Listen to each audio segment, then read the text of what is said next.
Assalamualaikum warahmatullahi wabarakatuh. Bismillah, walhamdulillah, wassalatu wassalamu ala rasulillah Sayyidina Muhammad ibn Abdillah wa ala alihi wa sahbihi wa mawalah wa ba'du. Kita lanjutkan tafsir Al-Quran, tafsir Maudhi Bidirayah.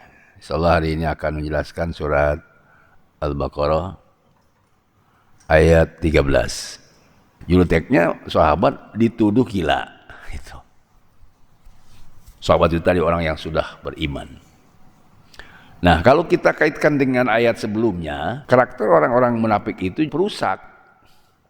Bukan hanya sebenarnya tadi tidak mau beriman, perusak. Dari aspek fisik, dari aspek material, mereka perusak dunia ini. Kalau di ayat 13, jadi bukan perusak material, tapi perusak imaterial. Perusak alam, perusak tatanan ekonomi. Nah, kalau di dalam ayat 13, perusak akidah, batinian atau aklian. Makanya beda nanti di ayat sebelumnya, 11-12, itu walakil la yas'urun. Mereka tidak sadar jadi perusak itu.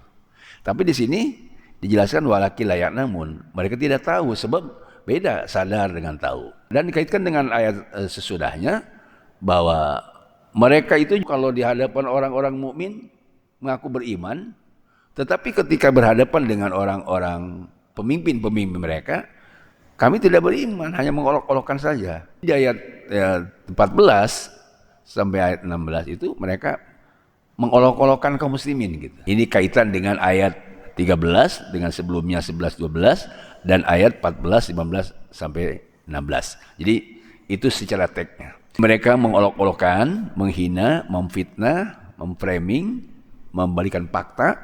Itu zaman dulu itu. Sedangkan di ayat sebelumnya perusak orang munafik itu, perusak tatanan ekonomi. Nah, kalau dikaitkan dengan sekarang, realitas yang ada sekarang, ini dunia dibalik. Yang baik dianggap buruk, yang buruk dianggap baik. Sampai muncul Islamofobia. Mereka tidak senang kepada Islam, jadi ada rasa benci, membenci, memusuhi Islam, termasuk juga membenci dan memusuhi kaum muslimin, sehingga umat Islam itu selalu difitnah, selalu diolok-olokkan sama mereka, selalu di-framing salah.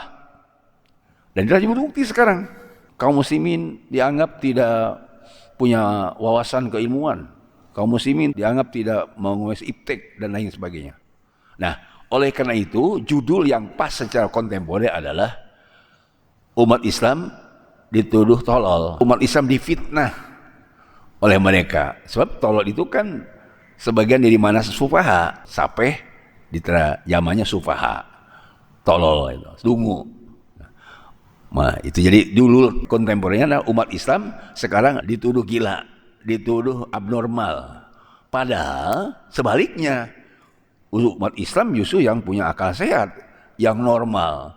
Sebab umat Islam yang sudah beriman kokoh kuat, apalagi memframing, memfitnah habaib atau ulama. Ini kan yang terjadi sekarang. Ulama dan habaib difitnah, tuh diadu domba antara ulama pribumi dengan pendatang. Fitnah ini sudah membalikan fakta. Itu para habaib yang datang, kata mereka itu untuk menjajah. Makanya hati-hati katanya pribumi, supaya kita tidak disjajah. Muncullah ada orang yang ingin hakotukoti, melaksanakan takwa sebenarnya, ingin melaksanakan Islam sebenarnya, namanya Hizbut Tahrir. Dipitnah juga sama mereka. Awas, hati-hati tuh, Hizbut Tahrir bakal mengganti ideologi Pancasila.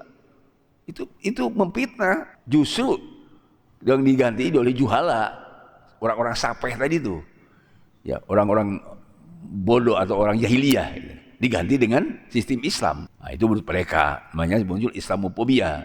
Mereka memang sudah ada rasa dendam, kebencian dan bermusuhan terhadap Islam. Ini kaitannya dengan realitas yang sekarang. Makanya kita nanti ada solusinya. Solusinya seperti apa? Ya, tentu kita jangan memfitnah dan kita harus memberitahu kepada mereka bagaimana bahaya fitnah, bahaya mengadu domba itu. Dulu yang namanya fitnah adu domba itu kan ciri khas PKI. Membalikan fakta itu ciri khas PKI. Hasud, dendam, dengki itu ciri khas PKI.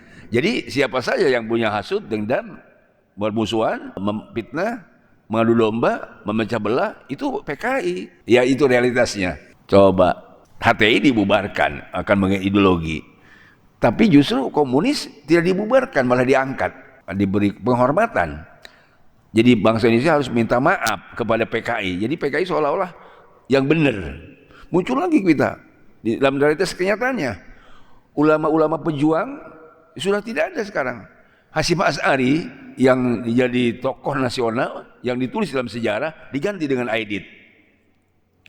Semua para pejuang-pejuang itu nggak ada. Ini kok kenapa bisa begitu? Nah itu tadi difitnah. Imam Bonjol, Cut Nyadin, semua yang sudah berjasa, mereka itu berjasa dan tidak diragukan, tetapi dianggap oleh mereka pengkhianat, dianggap oleh mereka pecundang pada pejuang. Justru mereka yang ala inamul mufsidun, mereka itu yang gila, yang sinting, yang tidak benar, yang bodoh. Mereka itu yang perusak. Kita tidak sadar sebagai perusak. Mereka tidak tahu sebagai orang yang bodoh. Kalau kita lihat sejarah seperti apa yang di surah Al-Baqarah 13 ini. Baik, itu saya kira kontemporer, Pak. Sekarang kita lihat kita ayatnya. Ya, nasnya coba kita lihat. 13. Cocok tidak dengan apa yang kita bahas tentang umat Islam ini? Umat Islam dipitnah sebagai orang dungu, orang tolol, orang yang tidak punya kemampuan untuk menyelesaikan persoalan umat, tidak punya solusi untuk menyelesaikan persoalan yang ada. Ini coba pas gak dengan ayat ini? Wa idza qila aminu, coba tuh. Apabila dikatakan kepada mereka, itimut tafsir lahum, ada orang munafik. Seluruh ditafsir mereka lahum, itu orang munafik. Kadang aminu, itu perintah iman kepada mereka. Perintah iman itu berarti ada rukun iman yang 6. Iman kepada Allah, kepada malaikat, kepada kitab, kepada Rasul, hari akhir, yang qadar. Kalau sudah dikuasai rukunnya itu, maka orang akan hidup di dalam keimanan. Karena rukun itu kan sebagai tiang. Kalau tiangnya sudah ada, dibangun tuh. Jadi mukmin dia, karena ada tiangnya. Kalau tiangnya iman supaya bisa yakin ada 6. Kalau kita bisa melaksanakan asal Islam yang benar, itu dari sholat tiangnya. Arkanuddin itu rukun agama, iman, Islam, ihsan. Iman ada 6, Islam 5, ihsan 1. Itu rukunnya, tiangnya. Nah kalau sudah tiang kita bangun tuh. Sob tidak mungkin disebut pembangunan kalau tidak tiang. Modalnya tiang dulu. Ini diperintah mereka, hayo beriman kamu. Rukunnya ada 6. Bahkan di dalam tafsir Ibnu Katsir itu dijelaskan tentang suruh beriman ini. Ya iman ini juga kepada yang gaib. Jadi ba'dal maut. Seperti ada surga, ada neraka, ada mahsyar, ada mauqif. Itu kepada mereka diajak begitu, ya. Apa yang sudah disampaikan kepada kaum muslimin dan diterima oleh para sahabat sudah beriman, malah mereka tidak mau. Padahal para sahabat yang beriman itu sudah taat kepada Rasul dan pimtisal amir, mereka melaksanakan perintah Allah seberat apapun. Watar zawazir, meninggalkan larangan. Seperti contohnya apa? Dari Mekah itu rumah, istri, perusahaan ditinggalkan di Mekah. Mereka berani meninggalkan dunia lah gitu, mengejar akhirat. Tapi juga dianggap sinting. Mereka yang benar yang sudah berjuang meninggalkan kekayaan, harta benda untuk membela Islam, membela Rasul, membela kaum muslimin, bergabung dengan sahabat Ansor. Para disebut gila. Baik, kita lanjut lagi. Kama amanan nas, kalimat amanan nas. Sebagaimana telah iman orang-orang di sini. Sebagaimana orang-orang telah iman an-nas. Di sini menurut ilmu tafsir, alif lamnya an-nas itu alif lam li ahdil alamil khariji namanya. Itu nama lahir daripada yang ada di sini. Siapa sini? Hum, mereka, ya kaum munafik. Jadi an-nas di sini bukan orang munafik. Waw alifnya. Lahum tadi itu. Jadi lapan an-nas manusia yang bukan mereka. Siapa mereka? Orang munafik. Itu namanya alif lam li alamil khariji. Dan kedua, bisa juga alif lamnya kata an-nas itu ada alif lam lil kamal. Yaitu al-nas artinya al-insanul kamil. Al-insanul kamil apa? Yaitu buat nabi dan juga para sahabat seperti Rasul yang sudah iman kepada Allah. An-nas di sini tadi ada yang mengatakan Rasulullah sudah beriman. Ada juga para sahabat. Sebab para sahabat itu sudah sempurna keimanannya. Sedangkan an-nas alif lamnya lil kamal itu insanul kamil Rasulullah SAW. Dan an-nas di sini ada alif lamnya alif lam lil ahdil alamil khariji, yaitu para sahabat. Mereka mengatakan ketika mereka diajak beriman, qalu menjawab begini, anu minu kama amana subaha. Apakah kami harus beriman seperti orang-orang sapeh? Orang sapeh itu satu, Pak. Kalau subaha banyak. Apa itu sapeh? Sape itu salah satu makna dari supaha. Itu mufrad satu. Kalau dijamaknya supaha. Sama kata hakimun, seorang hakim. Kalau banyak hukama. Alimun, satu. Kalau banyak ulama. Wazirun, satu menteri. Kalau banyak wuzaro. Di sapihun ini dijamakkan supaha. Apakah kami harus beriman seperti orang-orang yang banyak yang sudah singting tadi? Itu salah satu makna. Sebab kata subaha menurut Jalaluddin Suyuti itu al-juhal, orang bodoh. Ada 5 di sini Pak, mana sape itu, mana subaha. 1 al-juhal, mananya bodoh. Kedua al-hamaqah, orang gila. Nabi sebut gila oleh mereka. 2 itu mananya. Ketiga mananya sape itu ad-dhaif ra'i. Dhaif ra'i itu lemah pemikirannya. Ada juga mengatakan dhaif ra'i itu separuh akalnya. Kenapa separuh akalnya? Sebab nanti di dalam surat An-Nisa ayat 5 itu kan ada wala tutu amwalakum wala tusufa amwalakum ala jalakum bi qiyamah. Kamu tidak boleh memberikan harta kepada orang safeh, yang harta itu alladzi ja'alakum qiyamah sudah Allah jadikan sebagai pokok kehidupan. Siapa supaha di surat An-Nisa? Itu adalah asibyan wa nisa. Sebab anak sibyan, anak kecil itu baru separuh akalnya, belum sempurna. Kedua perempuan, sampai di sini perempuan. Kenapa? Perempuan itu wawasannya tidak seperti laki-laki. Kenapa? Sebab sholatnya tidak full seperti kita 30 hari. Mereka kan ada head. Nah, kalau head jadi 15 hari atau 22 hari, ya tidak full 1 bulan. Itu supaha dari ayat surah An-Nisa. Kemudian perempuan juga kan kalau jadi saksi 2 perempuan 1 laki-laki. Bagiannya juga lidzakari mislu hadzil unsayain. Kalau laki-laki 2, perempuan 1. Ini tadi makna daripada kata sufaha. Jadi dhaiful ra'i. Kemudian yang ketiga, kemudian yang kelima, al-qalilul ma'rifah bi walil masalih wal madari. Orang sampai itu sedikit ilmunya untuk bisa menyelesaikan yang manfaat dan bisa menolak madarat. Kenapa HTI dibubarkan? Sebab mereka HTI itu tidak bisa menyelesaikan, malah merusak. Pada mereka yang merusak, HTI belum tentu merusak. Kenapa mereka membubarkan FPI? Sebab FPI dianggap perusak, dianggap ingin mengganti ideologi negara dan tidak tahu Pancasila. Padahal pimpinannya FPI tesisnya Pancasila. Itulah mereka. Jadi mereka itu memframing saja. Qalilul ma'rifah dan kurang wawasannya tentang pemahaman untuk mengatur Indonesia. Ini dari kenyataan yang ada. Padahal di Qur'annya hanya orang-orang munafik yang menuduh kepada kaum muslimin yang safeh, qalilul ma'rifah. Dan yang berikutnya, mereka menuduh kepada kaum muslimin itu tidak selamat. Yang selamat itu mereka. Mereka tidak bisa selamat. Kenapa? Sebab mereka katanya bimakan wahidah. Masa kami harus sama dengan mereka, satu meja, satu bangku, satu kelas, bi aqidatin wahidah sama. Itu pandangan mereka bahwa yang sahabat tadi yang sudah beriman dianggap oleh mereka tidak layak, tidak sekelas, kata orang munafik. Siapa orang munafik itu? Wa idza khalau ila, apabila mereka kembali kepada setan-setan mereka, maksudnya rusuhihim, kepada pemimpin-pemimpin mereka. Sebab mereka itu senang jadi pemimpin. Jabatannya tidak mau ingin di bawah, selalu ingin jadi pemimpin. Itu ada orang munafik. Tidak mau jadi wali kota, selalu naik presiden. Namanya huburiasah. Kalau kita masalah mukmin, rakyat yang pejabat kan sama.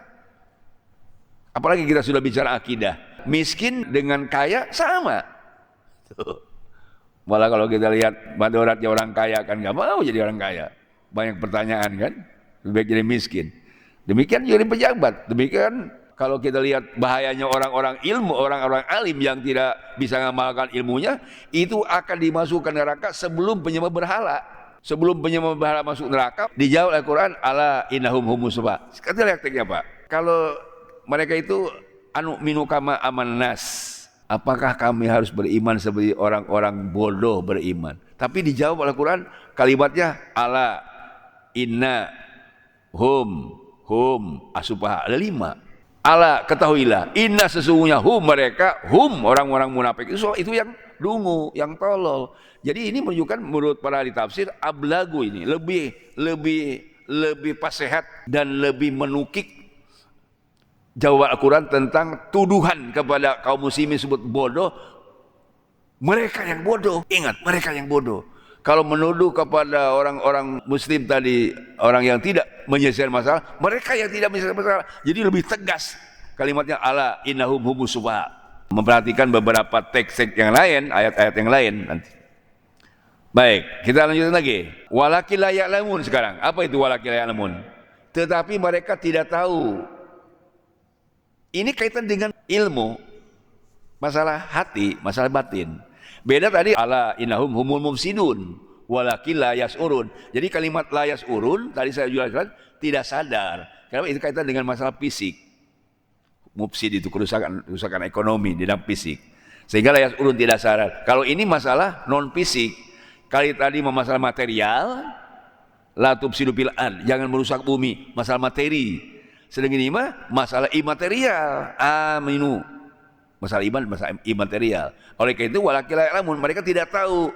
Beda Pak, beda. Tidak tahu dengan tidak sadar, beda. Ya, itu bedanya tadi. La ya'lamun, mereka tidak tahu. Karena masalah hati, masalah iman, masalah kemunafikan di hati semua.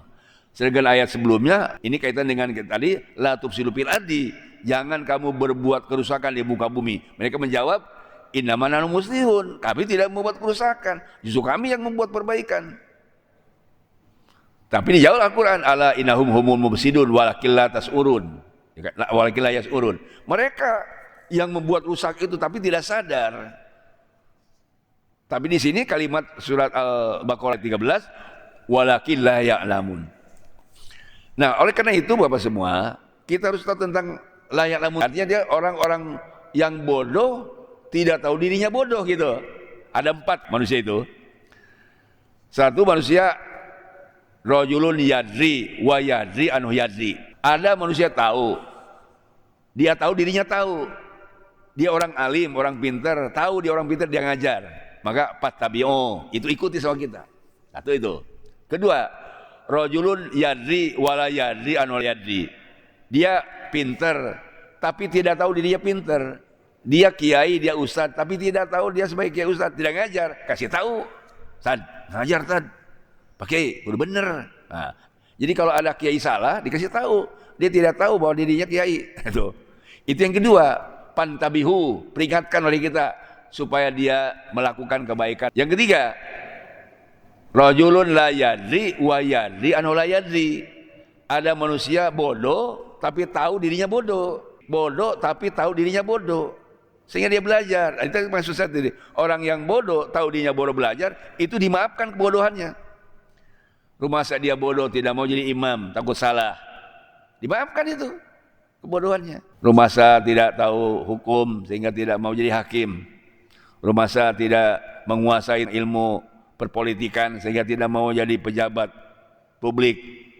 Itu misalnya. Tidak mau jadi DPR, apakah di pusat, di daerah, di wilayah, karena tidak menguasai ilmunya. Itu orang begitu yang bodoh tapi tidak mau dia terjerumus dalam kebodohannya. Jadi TD, tahu diri dia bodoh. Itu menurut Imam Ghazali, Pak Arsyiduh, beritahu dia, karena bodoh dia, supaya jadi pintar. Nah ini yang keempat nih. Rajul la yadri wa la yadri an yadri. Dia bodoh, tidak tahu dirinya bodoh. Parpaduh, dapat tinggalkan. Parpaduh, tenggelamkan saja lah.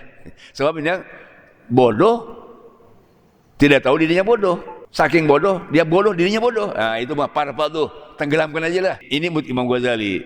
Ini sebut tadi jahal murakkab. Jahal murakkab itu jahal bodohnya yang memang sangat keterlaluan bodohnya. Tidak boleh dijadikan apa-apa, parpadu, tinggalkan aja, memang dia bodoh. Tapi kalau bodohnya tahu diri bodoh, itu kan harus dikasih ilmu supaya dia jadi pinter. Ini mah tidak tahu dia bodoh dirinya, sehingga tidak mau belajar. Itulah tadi orang-orang munafik, Pak. Zaman Rasul, dia sudah bodoh, tidak tahu dirinya bodoh, sehingga merusak. Saya tanya sekarang, di Indonesia, ada nggak yang begitu? Pasti banyak. Tidak tahu diri dia. Sekarang kita lihat lagi, Pak. Ayat sesudahnya tadi. Jadi mereka yang menjadi orang munafik di zaman dulu itu selain memfitnah, menghina, membalikan fakta. Ini yang bahaya. Sebab fitnah itu kan kemarin sudah sampaikan, pencemaran nama baik. Itu ada pasalnya di Undang-Undang ITE. 4 tahun tuh, Pak. Dendanya 750 juta. Apa maksudnya kita sampaikan surat Al-Baqarah ayat 13? Ada yang dijadikan harus solusi dari kita. Di dalam hadis yang dikemukakan oleh Ahmad bin Hambal, juz ketiga halaman 441, Ismail bin Yahya al-Ma'apiri, dia mengatakan sahal dari Mu'ad bin Anas, dari bapaknya, dia mengatakan begini, saya mendengar Rasulullah SAW bersabda, man hama mu'minan min munafikin yaktabu, barang siapa orang menjaga umat Islam dari kaum munafik yang memfitnah, kaum munafik yang mempriming dan menyudutkan umat Islam, PWLS, dia sebagai laskar sabilillah, tapi memfitnah, mengacak-acak umat dan bahkan membubarkan pengajian, lalu kita menjaga dari para habaib atau umat Islam jangan sampai difitnah. Menjaga kiai jangan sampai difitnah. Apa itu pahalanya? Besar. Di sini disebutkan man hama mu'minan min munafiqin yaktabu, barang siapa orang yang menjaga umat Islam atau ulama atau habaib dan fitnah orang-orang munafik. Dari fitnah PKI gaya baru, Rasul sampaikan, ma'atallahu ta'ala ilahi malakan yuhma lahmu yaumal qiyamah min nari jahannam. Maka Allah akan mengutus malaikat di akhirat kelak, dagingnya orang yang menjaga kaum muslimin atau ulama atau habaib dipitnah dari PKI gaya baru, nanti dagingnya orang yang menjaga itu akan dijaga oleh malaikat. Yahmalahmu yaumal qiyamah. Dari apa? Dari api neraka jahanam. Tapi nanti sebaliknya, wa man rama mu'minan bisa'in yuridu sabu habisahullahu ta'ala ala yisi jahannam hatta yumima qol. Barang siapa orang rama mu'minan yang meluluh kaum muslimin, yang memitnah kaum muslimin, apalagi ulama dan habaib, tujuannya adalah mencemarkan nama baik, tujuannya adalah untuk supaya tidak bisa bergerak, tujuannya supaya tidak bisa berdakwah, maka orang yang melemparkan fitnah kepada kaum muslimin, apalagi habaib dan ulama, di sini disebutkan habisallahu ta'ala ala jis jahannam, akan diikat oleh malaikat jasadnya di jembatan api neraka jahanam. Sehingga Allah berkehendak nanti kalau dia diselamatkan selamat, kalau Allah berkehendak tidak, dia tidak akan selamat. Ini orang yang memfitnah para kaum muslimin, ulama dan habaib. Ada lagi saya lihat di dalam Abu Daud nomor 4883 atau di dalam Abu Daud 4884. Rasulullah bersabda, "Ma min imrin yahduru imro'an musliman bimadin tahtaku fi hurmatuh wa yantakasu fi min indi ila khadallahu ta'ala fi mawatin yuhibbu fiha nasratuh." Barang siapa orang yang yakhdila imro'an muslimin, menghina kaum muslimin, padahal dia tidak harus dihina di satu keadaan bahwa dia harus dijaga kehormatannya dan dia harus dijaga malunya. Dia menghina kaum muslimin supaya kaum muslimin jatuh. Illa khadallahu ta'ala min mawatin, dia akan dihinakan oleh Allah nanti fi mawatin, di tempat yuhibbu fiha nasrul, padahal dia ingin mendapat pertolongan. Tempat di sini Pak, menurut para hadis, baik itu nanti waktu sakaratul maut, di alam barzah atau di mahsyar. Di situ manusia ingin mendapat pertolongan dari Allah. Tapi bagi orang yang memfitnah kaum muslimin, memfitnah ulama dan habaib, tidak akan mendapat pertolongan. Di hari dia akan butuh pertolongan. Tapi sebaliknya, wa ma min nimri'in wa ma yansuru amron musliman, barang siapa kaum muslimin yang menolong umat Islam, menolong habaib, menolong para ulama, bima yantasubiyadi, dia akan dijatuhkan harga dirinya, ditolong oleh kita, dan dia akan dipermalukan oleh orang-orang yang tidak senang kepada Islam, baik itu munafikin atau orang-orang yang tidak setuju dengan Islam. Di sini dijelaskan illa nasallahu azza wa jalla fi mawdihi fiha nasratuh. Orang yang menolong umat Islam, menolong ulama, menolong habaib, kita akan mendapatkan pertolongan dari Allah Subhanahu wa taala, baik di waktu sakaratul maut, di alam barzah, di mahsyar, insyaallah. Mudah-mudahan kita yang hadir hari ini masuk pada kelompok mendapat pertolongan dari Allah. Kunci berikutnya kita sebagai muslim, itu ada hadis Nabi Muhammad SAW, ayul muslim afdal, muslim mana yang paling utama ya Rasulullah? Maka Rasul menjawab, man salima muslim min yadihi wa lisanih, orang muslim yang bisa menjaga lisan dan usahanya. Jadi kalau kita sekarang dalam kaum muslimin bisa menjaga diri dari gerakan-gerakan, ucapan-ucapan dan perbuatan, itu musuh yang paling baik. Kita tidak bisa memberikan yang positif, tidak bisa memberikan uang, tidak bisa memberikan ilmu, minimal kita pasif, jangan mengganggu orang lain. Kalau kita tidak bisa ngaji, jangan mengganggu orang ngaji. Kalau kita tidak cinta habaib, jangan diganggu habaib. Kalau kita tidak bisa memberi ulama, jangan diganggu ulama. Biar mereka hidup, biar mereka cinta habaib, biarkan itu daripada kita mengganggu. Dan ini yang terjadi sekarang. Ini adalah karena ada upaya untuk para habaib, para ulama tidak lagi bisa bergerak di Indonesia. Tapi lebih khusus tidak boleh ada orang yang menegakkan syariat Islam. Itu intinya. Itu adalah Islamifobia, supaya kita mendapat perlindungan dari Allah Subhanahu wa taala. Perlu kita berikan solusi mereka. Udah berhenti dari memfitnah. Lebih baik bersatu. Kunu ikhwana. Kita bersaudara, tidak boleh memfitnah. Lebih baik kita bersama-sama dengan para ulama, para habaib kaum muslimin. Mudah-mudahan Allah Subhanahu wa taala memberikan taufik dan hidayah kepada semua, dan akhirnya kita wafat husnul khotimah, mendapat ridha Allah Subhanahu wa taala. Subhanakallahumma wa bihamdik, asyhadu an la ilaha illa anta, astaghfiruka wa atubu ilaik. Sallallahu alaihi wa sallam Muhammadin walhamdulillahirabbil alamin. Assalamualaikum warahmatullahi wabarakatuh.